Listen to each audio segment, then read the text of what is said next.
All right. What's going on, everybody? What's up? What's up? Sorry I'm a little late. As you can see in the chat, took a little nap after work. Overslept a little bit. That's completely my bad.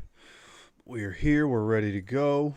We got football, real football happening in less than an hour. So this should kind of run up right to it, which is always kind of the plan there. Let's see, get rid of that. Boom, boom. Here we go. Boom, boom. How y'all doing, man? How y'all doing tonight? Appreciate y'all coming to visit. Appreciate y'all being here. And all right, let's go ahead and get into the preview, right? Colts at Dolphins.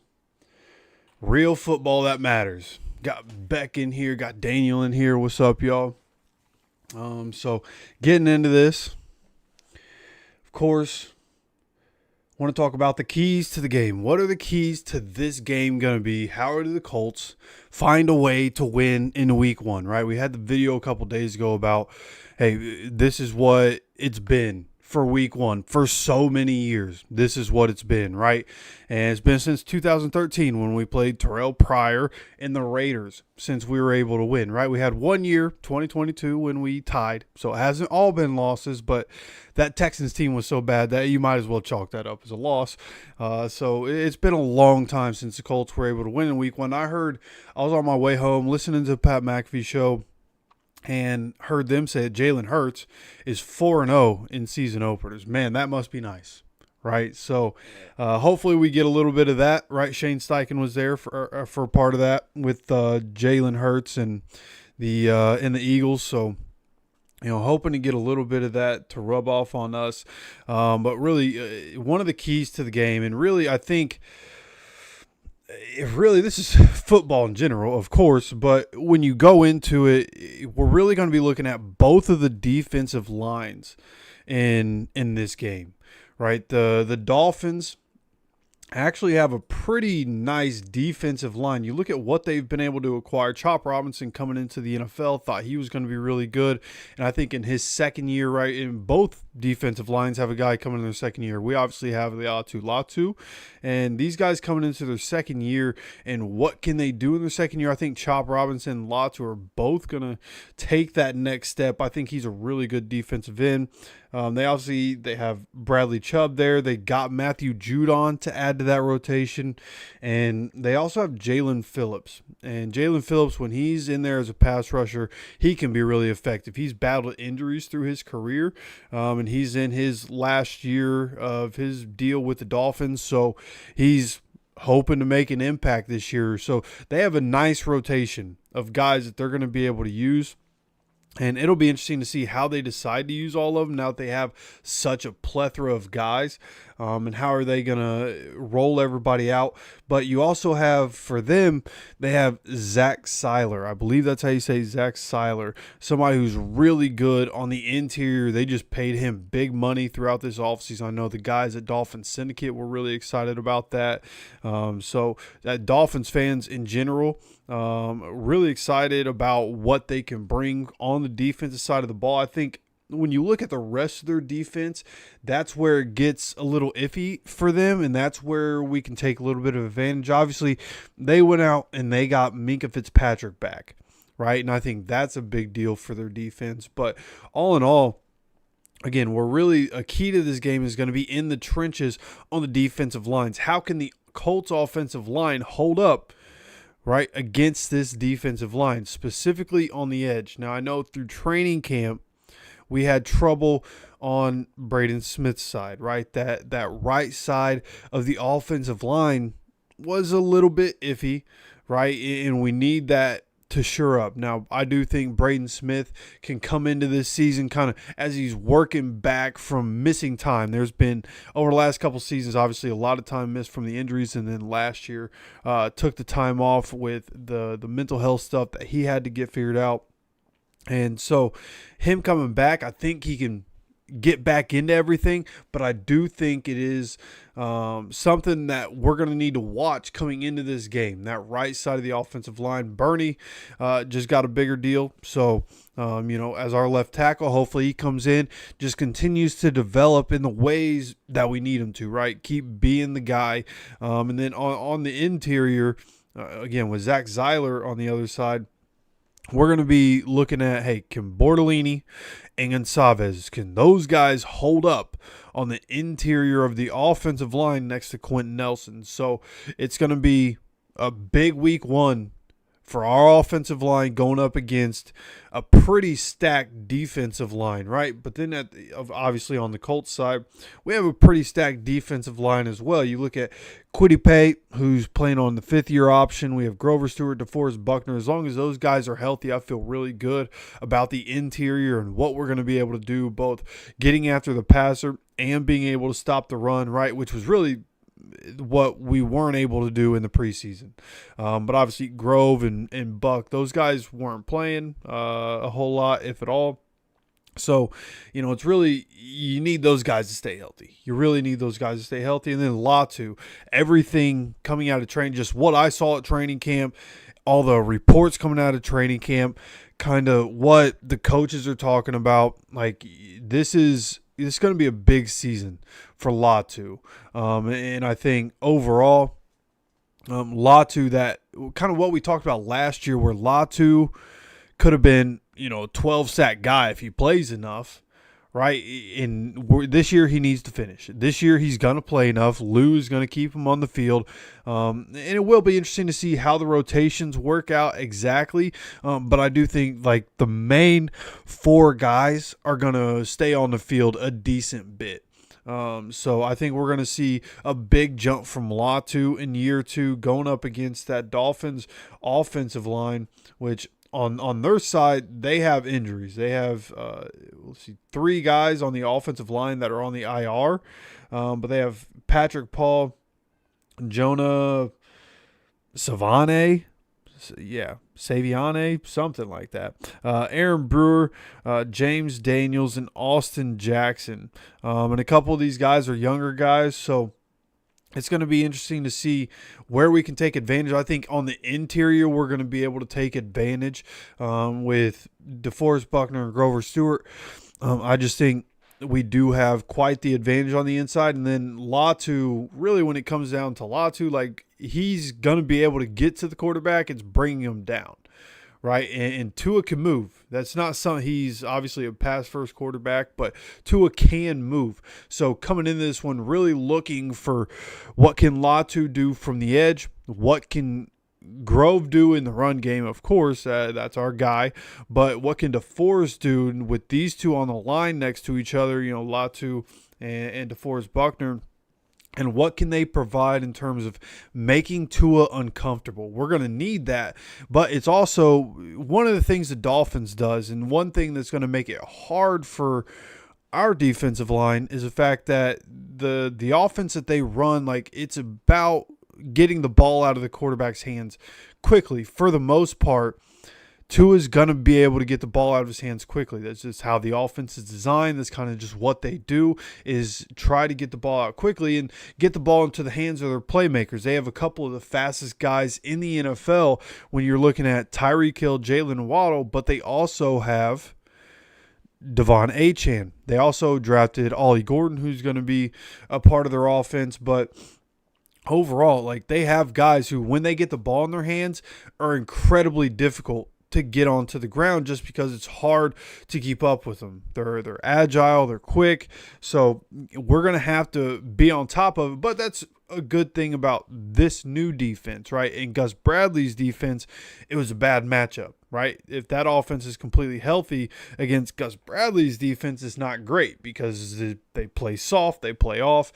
And this new defense, there's going to be a lot more, hey, we're closer to the line of scrimmage, we're going to put our hands on you, we're not going to let you run free, right? And we're going to make sure we have guys over the top so that you're not going to kill us all day on massive plays, right? That's going to be the objective, is to really be able to hem up the offensive side. So when you go past the trenches, what's the next key? It's going to be making sure that Tua Tyreek and Jalen Waddle don't break the game open on you. That's going to be the objective, right?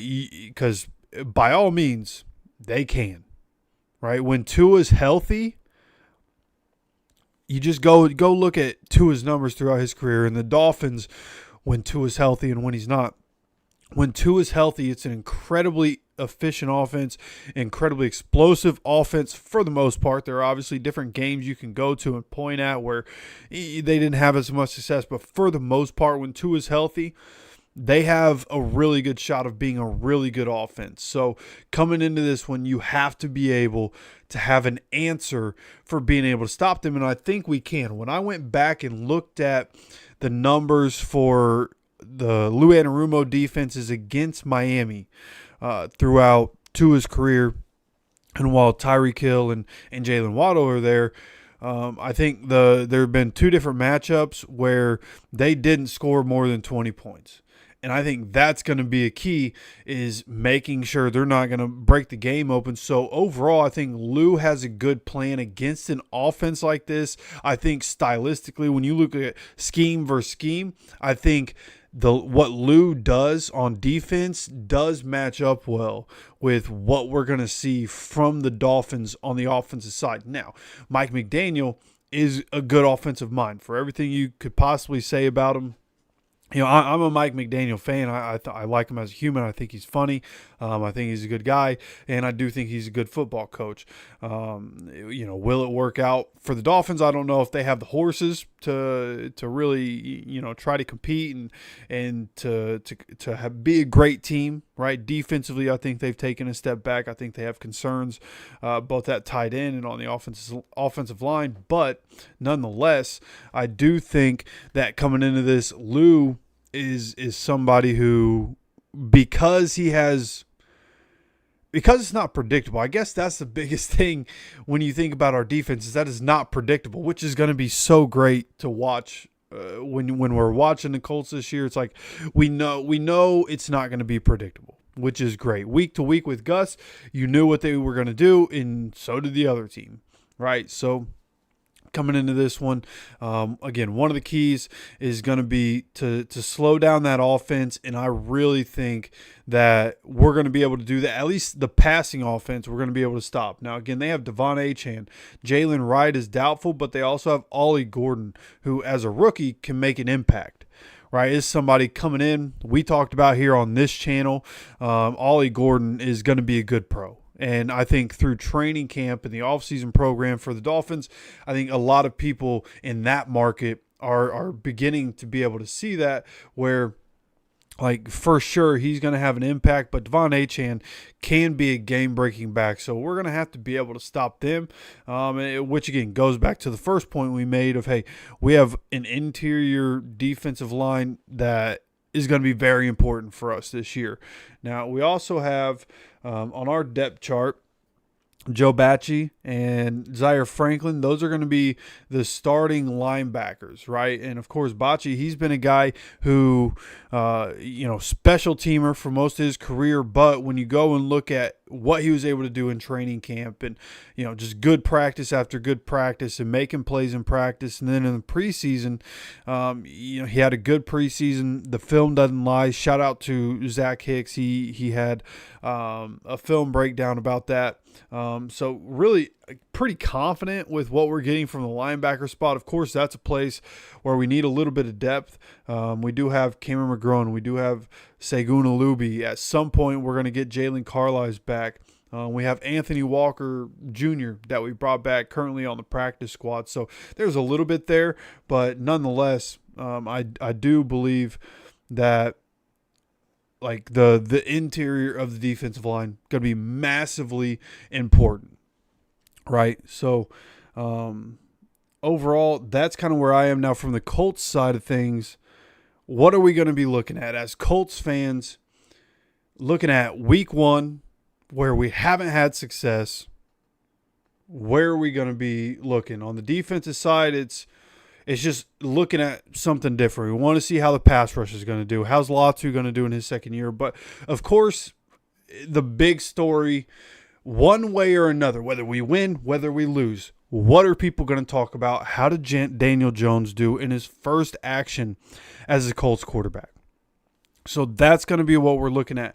And, of course, this is the best offense he's had. He has Jonathan Taylor, Michael Pittman Jr., Josh Downs, Alec Pierce, A.D. Mitchell, even Ashton Dulin, Anthony Gould as depth pieces. And then, of course, we draft Tyler Warren, who should be a massive weapon. If the preseason told us anything, he's going to come in to this season, and he's going to be getting targets, especially for what Daniel Jones likes to do. Daniel Jones is known for being a check down master, somebody who's willing to take that check down, which is really maybe on the field the biggest difference between AR and Daniel Jones. Is AR a lot of times is looking for the big play and will scramble around still looking for that big play, whereas Daniel Jones will almost to his detriment take the check down. He'll miss things downfield taking the check down. Now, I do think that a part of Daniel Jones being who he is because of how that roster was built and the situation that the Giants were in. That Giants O-line has been bad for a while.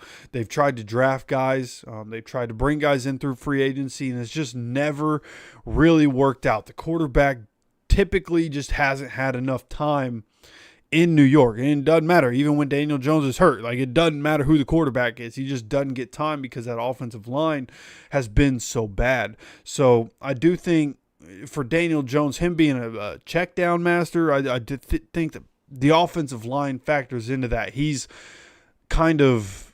it's became more of a habit over his career to look at the rush and try to get the ball out of his hands quickly, or to try to look to run instead of looking downfield. But I think he's going to have an opportunity here to be able to look down the field more, right? And you saw in the preseason game against the Packers. I thought, of course, he had the miss to Tyler Warren to start things off, which wasn't great, right, into that first drive. But after that, we saw him hit some different throws down the field, one of which was to Tyler Warren, but second time on the left side instead of the right side of the field. So I do think we were able to see some of, hey, if you protect him, maybe he can look down the field, right? And so I think what people think of the Colts can shift so massively, right? And I think there are some of us that see,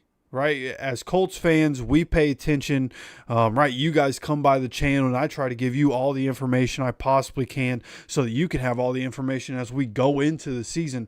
And so we kind of see that there's promise. We got to be able to see it, right? When we get on the field on Sunday, all the talking that we've done, it's almost not even going to matter. We got to be able to see it once we come up on week one.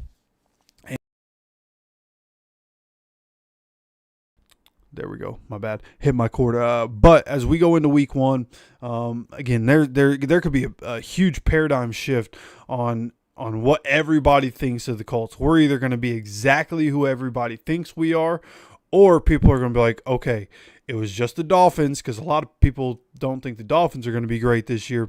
But as long as we're able to perform well, then I think there's going to be an opportunity for the Colts to really start to rewrite the narrative on who they can be this season. And, of course, like, this isn't just an ordinary week one game. When you go and look at it, this is a massive week one game in terms of kind of what's going to be happening, right? Mr. Irsay is going to be inducted into the Ring of Honor. Like, this is one of the more important week one games that we've had in a long time. Right, you can't lose this one. The whole motto has been for the city, for the boss, for the shoe. Right, so, bro, you got to come in and win this one. Right, and looking back, and of course, 2022 was a few years ago, but there is a tweet that I saw earlier today. Looking for it here from Sleeper Colts. It was from Daniel Jones in 2022, the best year that he had, right? And remember, again, this is the best team offensively, defensively. This is the best team Daniel Jones has been on. That's just plain facts. I have my best friend is a Giants fan. We had this conversation the other day. He agrees, top to bottom, best team that Daniel Jones has been on. And in Daniel Jones' best year, He was 67.2% completion percentage, 3,205 yards, 15 touchdowns, 5 interceptions, 708 yards rushing with 7 touchdowns. That's quite a bit for a quarterback. That's obviously not quite Lamar numbers, but that's pretty close. And then the NFC wild card win. He does have a playoff win.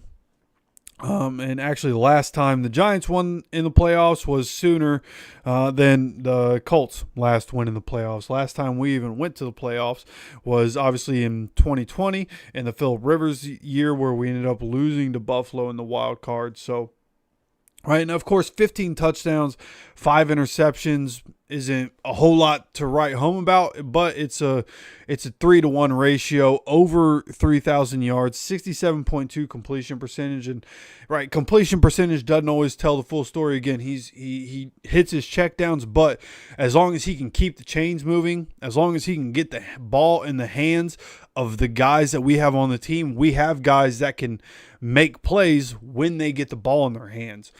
So I think that's something that's really positive. So overall, I think Daniel Jones is going to come in and be fine. I've thought for a long time, if he gets into a different situation, then he can be somebody who's good. And I think, I didn't think that was going to be the Colts, but here we are, right? We are still struggling at the quarterback position. And Daniel Jones, I actually think to his benefit, went from the Giants and was able to get released and went to the Vikings, to Kevin O'Connell. I think Kevin O'Connell is a really, really good football coach. I think he's really good for quarterbacks, and I think in just the time that he was there is going to be a valuable piece to the growth of his career and where you're able to see his career go. I do think that being there is a benefit to him, and then coming here, right, just the things that you hear about him, right, the way he prepares, and of course what you're going to be able to see from him on the field. Like, I do think there's a confidence there, of course, from the coaching staff who named him the starter, but from the other players on the roster. There's a comfortability with Daniel Jones as a starter. So for everything you want to say about him, like all the different things that you hear, right, all the people that are pessimistic about, the Colts and Daniel Jones and, we're only going to win 4 games this year, like that's a little outrageous to think. But I understand the pessimistic side of things. Like, it's been tough lately. But overall, I just think Daniel Jones comes in, gives us a little more stability at the quarterback position. He doesn't give us that high-end ceiling, right, and the high-end floor for that matter, that Patrick Mahomes and Josh Allen give their teams. But I do think he comes in and he gives us a better chance to win right off the rip. Now, there's another thing here from Sleeper Colts that they put out: the most 100-plus yard rushing games since the start of the decade. So going back to 2020, and you have Derrick Henry at 37, which Derrick Henry went on a crazy run there for a little while. So that's not really surprising. But Jonathan Taylor's next behind him with 24 100-plus yard rushing games.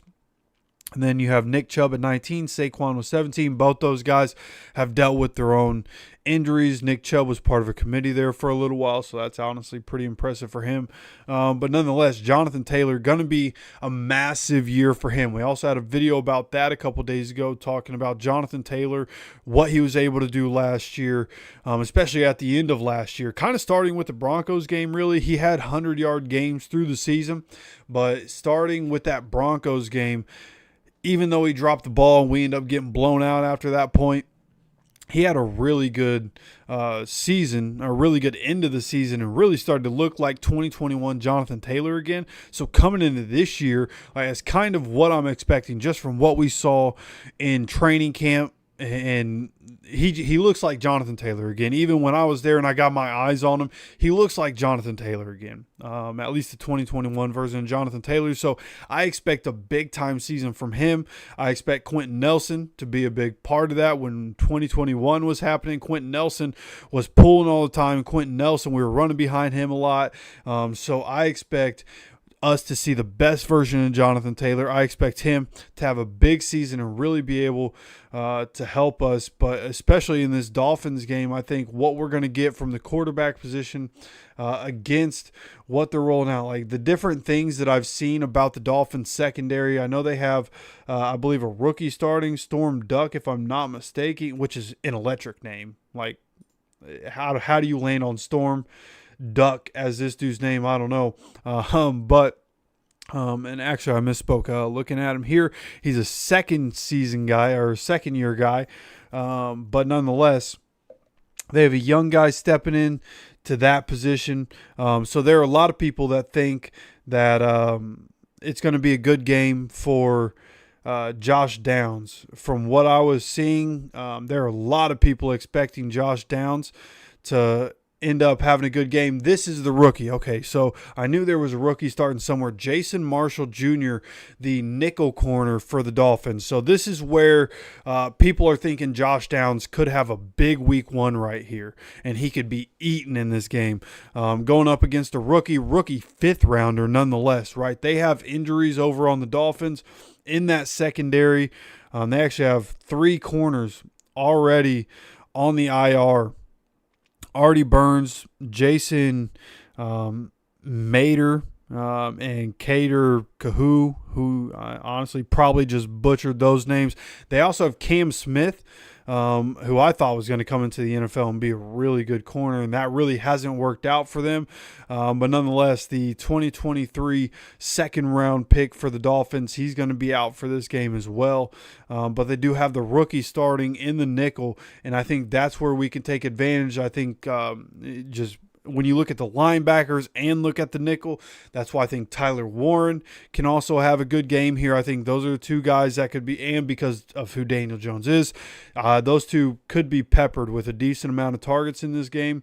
Overall, I think we're going to see Jonathan Taylor get a good amount of work. I think you'll see DJ Giddens get some work. Tyler Goodson has been limited in practice. And actually, let's go ahead and go through the injury report for both of these teams. Went through it yesterday as well. We still only have Tyler Goodson, which is great news. Limited participant once again, and so far his designation is unspecified. And actually, even as I sit here and update this, it doesn't look like the Dolphins have updated theirs. Let me go to the Colts injury report and see if they might have updated this.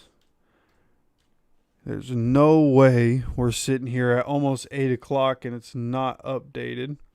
All right, yeah, okay. Oh, well, no, never mind. So even on the Colts website, it's not updated for the Dolphins. But typically, it looks like they're going to get a lot of their guys back. They have guys that were full participant yesterday. Just kind of expect Devon Achane and Tyreek Hill to be on the field for them. But Darren Waller's somebody that I'm looking at, right, from that tight end spot. He's supposed to come in and help alleviate their worries at that tight end position. And he did not practice Wednesday. Be interested to see whether or not he practiced, but this has not been updated for the Dolphins on Thursday, which again is very interesting. After him, they have Julian Hill and Tanner Connor. The other guy on here on the depth chart, he's on IR. So they're not great at the tight end position already. And Darren Waller, at least right now, is questionable leading up to the game. But overall, how do I see this one going, right? As we come up on 8 o'clock, real football starts here soon and want to go through the chat. What do I think is going to end up happening? I do think we break the curse. I think this is the year we break the curse. It's a good opportunity to be able to get a win in week one. This one's going to be for the boss, right? You've talked about for the boss throughout this offseason. Now it's time to go put it into effect. All the preparation. It's time to make it happen in week one. And doing it against the Dolphins, I think, again, this is a good opportunity. I think defensively, when you look at our defense against the Dolphins offense and look at what Lou Anarumo's defense has been able to do to the Dolphins historically, I do think this is a great opportunity for us to come in and kind of put the league on notice. Like, hey, dude, y'all can think what you want, but we aren't who you think we are. We have a new defense. The dogs are being taken off the leash this year. And so defensively, I expect the guys to be flying around. I expect us to get sacks. I expect us to be able to force a couple turnovers in this game. Just wait now. Of course, again, Tua is a good quarterback. I'm not going to sit here and say he's going to throw a bunch of interceptions. If we're going to get turnovers, I think a strip sack could be in Latu's future. Okay? Not to predict the future, but I feel like that could be something to look out for. But I do think overall, with the way the secondary is, with the way Lou Anarumo's defense is, I do think there's a chance for us to get an interception here. What we saw throughout training camp was no matter who the quarterback was, whether it was first-team defense, second-team defense, third-team defense, Lou Anarumo is going to throw some packages out there, and he's going to throw some looks out there that are going to throw the quarterback off. And that's the great thing about this new scheme is that it's designed to confuse the quarterback. We have one of those defenses which is designed to confuse the quarterback, which even during the Eberflus days, they played sound football. It wasn't really designed to confuse the defense. So what we're going to be rolling out is going to be a really fresh for what we've had to watch for Colts football, even when we were a top 12 defense in the Eberflus days. What we're going to be rolling out is going to be really fun to watch. If you like defensive football, I love defensive football. So I'm going to have a lot of fun watching our guys out there fly around, and especially with who we have, right? Bringing in Cam Bynum, you're bringing him in to be a guy that's a ball hawk on the back end and to help us out there. You bring in Charvarius Ward to lock guys down and to be able to get his hands on balls. And hopefully be able to get some interceptions this year. Kenny Moore, no stranger to getting interceptions from that nickel position, right, and taking them to the house. So I think we're going to be able to create turnovers on the defensive side. I think we're going to be able to get after Tua. Again, their offense is predicated on getting the ball out. So I'm not going to sit here and say, oh, we're going to have 5 sacks in this game. That might be a little lofty, but I do think we're going to be able to make Tua uncomfortable, and we're going to be able to force this Dolphins offense into 2 turnovers in this game. If we're able to get 2+ turnovers, I think we win. Now, of course, on the other side, you have to be able to not turn the ball over. So hopefully we can see Daniel Jones go back to what we saw in 2022 when he did have his best year. Now that he's with the best offensive unit that he's had, the best offensive line, the best weapons that he's had, hopefully we can see him be a guy that's, can finish the year. If he finishes the year with 5 interceptions, I think all Colts fans will take that. 5 interceptions in 17 games, I think all Colts fans will take that, right? So coming into this one, I think our offense has the advantage against their defense. I think our defense has the advantage against their offense. I'm one of the people that's in line with the fact that I think outside of a couple of the people on the Dolphins roster, right, Tua, Tyreek, Jalen, Devon Achane, Ollie Gordon, like they have good weapons, but outside of that, I think we have advantages everywhere else. So I think this one should be a week 1 win for the Colts. What would the score be if I had to put a score on it? I think go ahead give me a 27-17 win. 27-17 Colts beat the Dolphins. Week 1, Jim Irsay gets inducted to the Ring of Honor, and the Colts are finally able to come out with a Week 1 win. That's how I'm feeling about it. And now it gives me a chance to go through chat here. We have 20 minutes until the Eagles-Cowboys game. Got Sco in here, Freddie, Brad, my dad. I appreciate you guys coming in. Appreciate y'all being in the chat, spending a little time with me. Again, I know I was late. I apologize for being late. Took a little nap. Really didn't even mean to take a little nap. I was just laying down. I'm 6'5", the knees and the back. Get to feeling some type of way when I'm walking around all day at work. So really just meant to lay down, give my body a break for a minute. Next thing you know, it's almost 7:30. So that's my bad for being a little bit late on you guys. But appreciate you guys hopping in. Where did Gus go after Colts let him go? Gus, right now, as far as I know, I'll look that up. I don't think he's on a roster anywhere.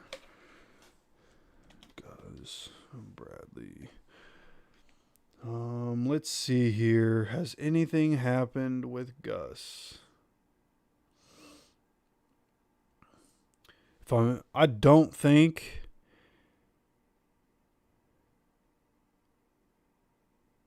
Okay, never mind. Oh, I am very wrong. Gus Bradley is currently the assistant head coach of defense over there with the 49ers. Very, very interesting. Okay.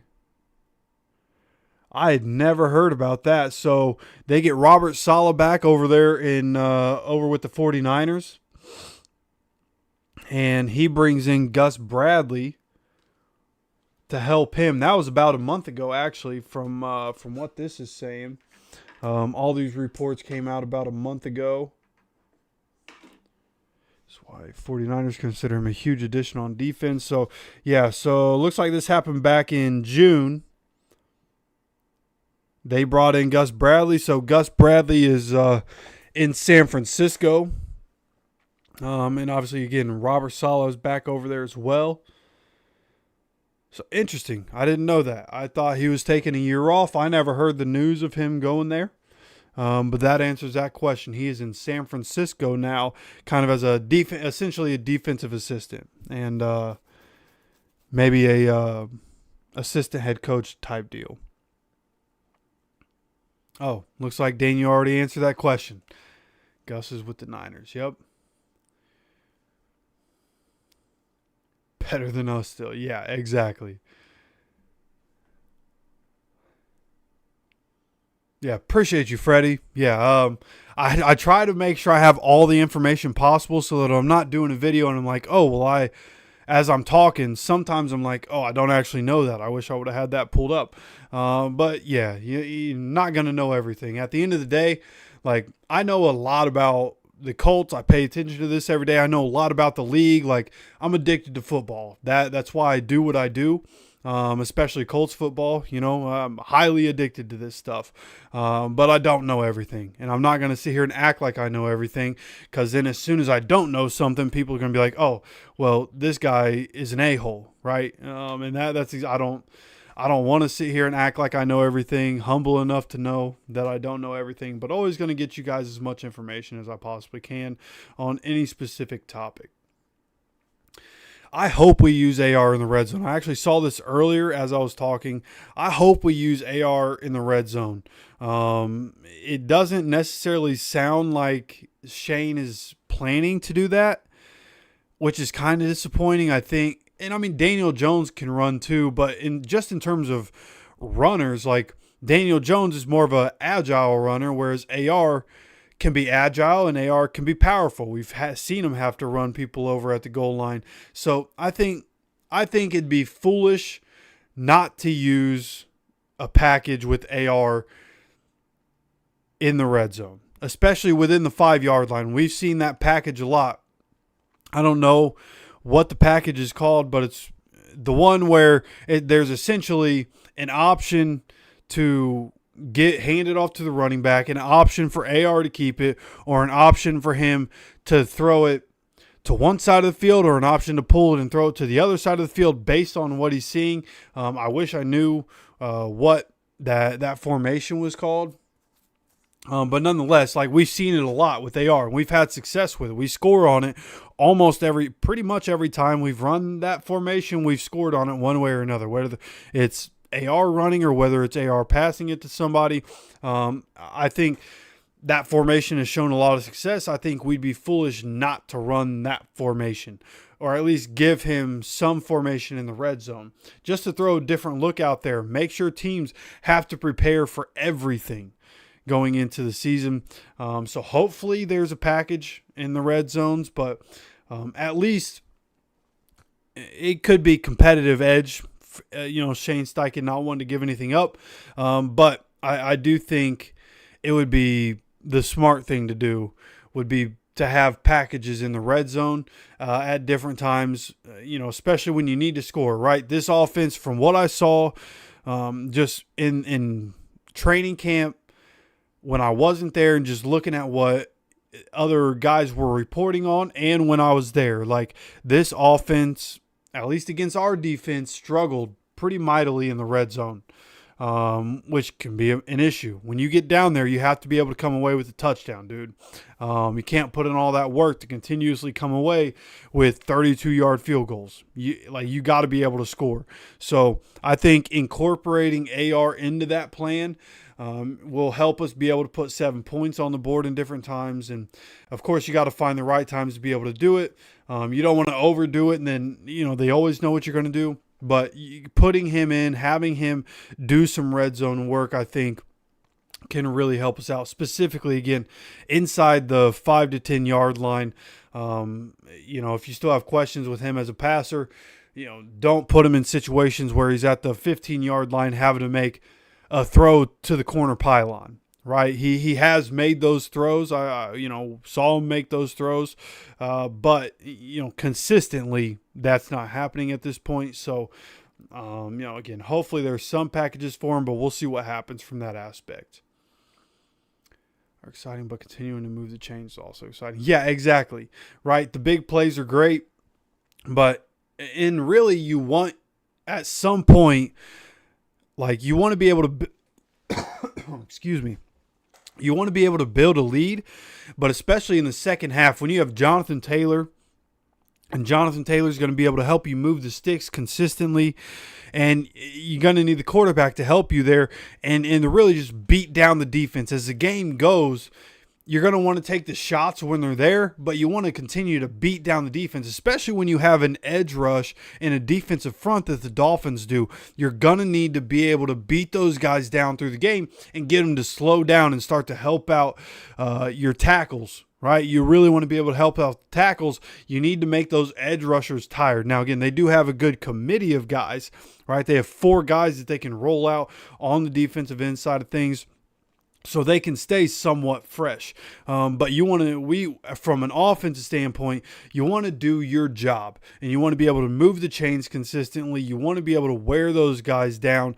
And if you can wear down the defensive line on the interior for them, if you can wear the big boys down, specifically Zach Seiler, then that's where we have Quentin Nelson, Matt Gonsalves, who by all accounts is a big dude for being a guard, gets moved inside, probably the best thing for him. Honestly, we talked about that with him coming into the NFL. That would probably be the wisest move, is to move him into guard. And then Tanner Bortolini. I think overall, if you can start to wear them down, through the first 3 quarters, and you can keep drives alive and win the time of possession through 3 quarters, then in the fourth quarter, when it's time to win, Jonathan Taylor, and let possibly the best guy on the offense go and seal the game for us, right? Just like he did with the Patriots. Hey, you guys know exactly what I'm talking about. The run against the Patriots a few years ago. Wear him down. At some point, Jonathan Taylor, because he's so great, he's going to make a cut. He's going to make people miss. He's going to get a big run, and he's going to put the game away for us. So that's how this game needs to go. It's just continue to move the chains and then let Jonathan Taylor win it for you at the end. The Giants did beat the Vikings in that playoff game a few years ago. Daniel Jones' only playoff win was against that Vikings team that season. We'll start to win over fans, especially if exactly, dude. Like, which goes back to, I assume you made that comment when we were talking about it earlier. Like, the way people... And I live in Florida, so it's not like I'm surrounded by Colts fans. I'm surrounded by Dolphins fans, and I work with like 4 Cowboys fans, Packers fans, Saints fans, fans of everybody but the Colts, right? So I'm not surrounded by people that have an honest opinion of the Colts. They don't have the close look that we have. Right? They don't pay attention like we do. So from the outside looking in, I know what people think of the Colts. And I know that can shift so much if we just come in. Daniel Jones ends the game with 65% completion, a little over 200 yards. Even if it's 1 touchdown, no interceptions. Like, come out of this game with a pretty good quarterback performance. Jonathan Taylor does his thing. Defense holds the Dolphins under 20 points, which is kind of what I'm expecting. And come out of this thing with a win. And I think it'll start to shift. Now, again, there are a lot of people that don't think the Dolphins are going to be very good this year, right? And I'm kind of one of those people. So it's not like it's going to, like, oh, we're coming out and we beat the defending Super Bowl champions. Now everybody thinks we're going to be a better team. But it's going to be a good start. If you can beat the Dolphins week 1, get over the curse, have a decent quarterback performance. Jonathan Taylor looks like Jonathan Taylor and the defense doesn't look atrocious. Then that opinion of us can start to shift. Now, there are different people in the media that are looking at the Colts and already saying, like, people aren't really talking about them, but they probably should, right? This is a team that can creep into the playoffs. This is a team that could potentially win their division in a division that's really not that strong. So it's not like we're completely overlooked, but a lot overlooked right now. And that can shift with a good week 1 performance here against the Dolphins. We'll see an AR to DJ touchdown pass or vice versa. You know what? That would be electric. Honestly, if we were able to see an Anthony Richardson to Daniel Jones, like a little Philly situation, right? Or something of the sort from one to the other. If I had to guess, I'd say probably would be a formation. And I've had that same thought. Having them both on the field together would be a good idea. At some point, being able to find some way to have both of them on the field, get the ball in AR's hands and let him run with it. I think, and really get the ball in DJ's hands. People don't give him credit. For obvious reasons, people don't give him as much credit as a runner, but I do think he can be effective in that role. So that would be interesting to see. But we're sitting here, man. It's 8-13. I've kind of gone through this, gave you guys my prediction again. 27-17 is where I'm at. This Eagles-Cowboys game starts soon. We get real footballs back. And then here in just a couple of days, we get Colts football once again. We get to see all the optimism that we have for this upcoming season. Were we right or were we wrong? Right? What's going to happen offensively? What's going to happen defensively? A lot of question marks, and a lot of those are going to start to get answered in week 1. And I know you guys are excited for it, and I'm right there with you. Can't wait for 1 o'clock on Sunday, but that's going to do it. I'm going to leave you guys with that. Thank you guys for those of you that came to hang out with me tonight. I appreciate you guys. And again, I'm sorry for being late.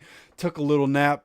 Had a little bit of a slow start here as I tried to wake myself up, but now I'm up. I'm ready to go. Ready for this game, ready to get into it. I set all my fantasy lineups last night, so I didn't have to worry about it today. So you guys have a wonderful rest of your night. Have a great weekend. Don't forget, we're going to be streaming during the game, as we will every single week. So come back, hang out with us, share this with any of your Colts friends, family, whatever it may be. And I'll talk to you guys very soon. I appreciate you guys stopping by for another video. And as always, take care of yourself, take care of each other, and go Colts.